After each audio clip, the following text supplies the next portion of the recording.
Hi there, and welcome to my video where I talk even more about planning for a Disney holiday. But before I do that, I'd like to say a big thank you to a couple of very generous friends of mine.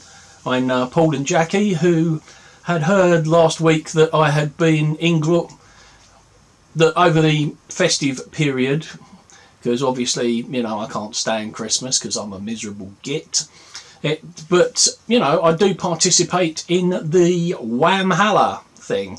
So for those of you who have been living under a rock, whamhalla is basically where you try to go between the 1st of December and Christmas Day without hearing the song Last Christmas by Wham. Has to be the original version, not cover versions, but if you hear it, you're out and you're deemed to have gone to whamhalla. So I managed to get myself whammed when doing a little bit of shopping in Cambridge because it came floating out of a shop window and I was sent to whamhalla ingloriously in the streets, and Paul and Jackie had heard that I had gone to whamhalla gloriously with the Valkyries, and so they got me a rather lovely present and a drinking horn in order for me to quaff my mead while I am in the halls of whamhalla. So, as they say, Skål!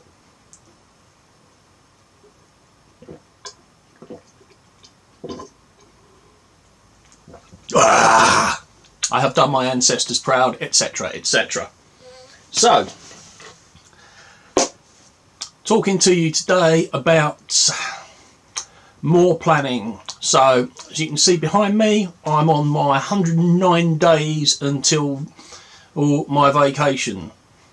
And so, with that countdown coming, my only real big thing that's going to come up in between now and then is obviously my FastPass booking. And that's going to happen at 60 days out because I'm staying on Disney property.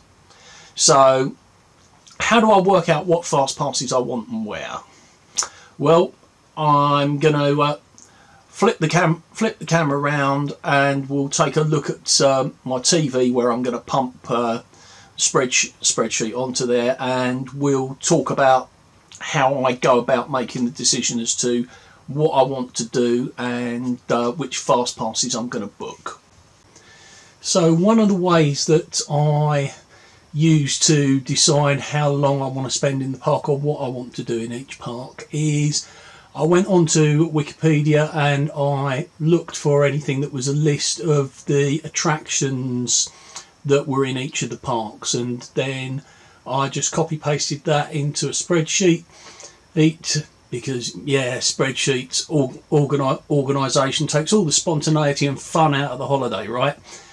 So I copy pasted it into spreadsheet, and then what I did was I assigned whether it was a high, medium or low or no priority to me that I took in that particular attraction. And so you can see here for Magic Kingdom, some of the stuff that I've put on high priority is what a lot of people are going to put on high priority stuff, like as you can see here, Big Thunder Mountain and Haunted Mansion, Pirates of the Caribbean, and Seven Dwarfs, Space Mountain, Splash Mountain.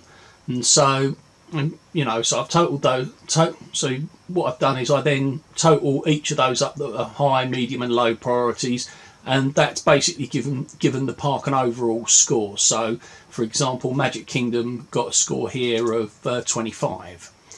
And then again I did the same with Epcot, got a score of 22. That's all. Funnily enough, the one that I'm actually saying that I want to be at the most, Hollywood Studios, because obviously of Galaxy's Edge, only got a score of 17, but it had 10 attractions that were in my yes, I have to do that. So I can't necessarily take a total score for, and again, Animal Kingdom scored 20, but again, statistics can be made to say anything that you want them to say. But if I was just looking at the must-do stuff, it's like 6 at Animal Kingdom, 10 at Hollywood Studios, those 4 at Epcot, and 6 at Magic Kingdom. So in terms of stuff that for me is a must do, it was definitely a high priority to Hollywood Studios. And again, completely unsurprising, in Hollywood Studios has got a lot of stuff that I really enjoy. It's got Star Wars, which I really enjoy, has the Indiana Jones Stunt Spectacular. I quite like seeing behind the scenes of movies how things are done, like the Indiana Jones series as well.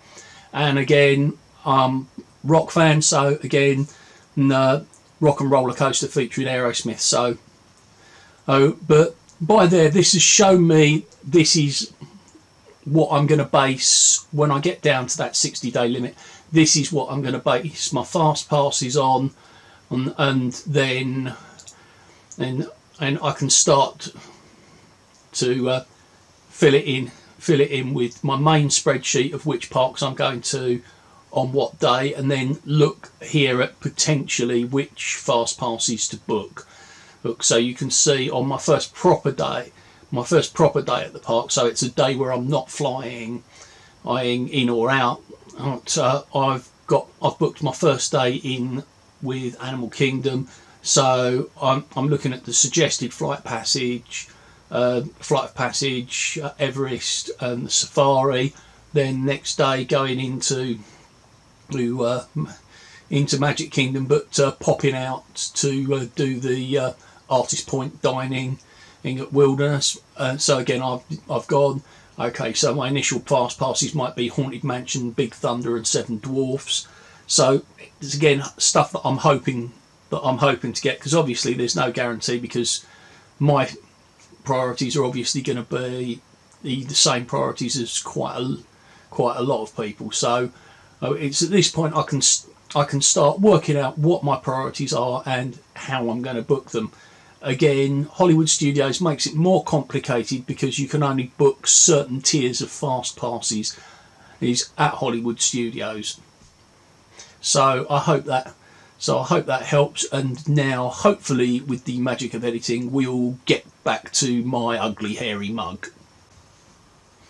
So there you have it. That's how I make decisions as to where I'm going to go, what I'm going to do. Now, of course, no plan survives first contact with the enemy, and that will probably all go to pot as soon as I land. But if I've got a plan, I can hopefully stick to it, maybe even get it to work. But it certainly beats not knowing what to do and having to do everything on the fly. I mean, obviously there are some things I'm going to have to do, because I can't plan for a ride going down, or as has happened to me on holidays in the past. I was picking up an injury on day one. That was a lot of fun. First day of a holiday many years ago, 5 weeks doing the west coast of the United States. Day one, I tear my cartilage in my knee and end up on crutches. So yeah, there's things you can't plan for, but you can mitigate it.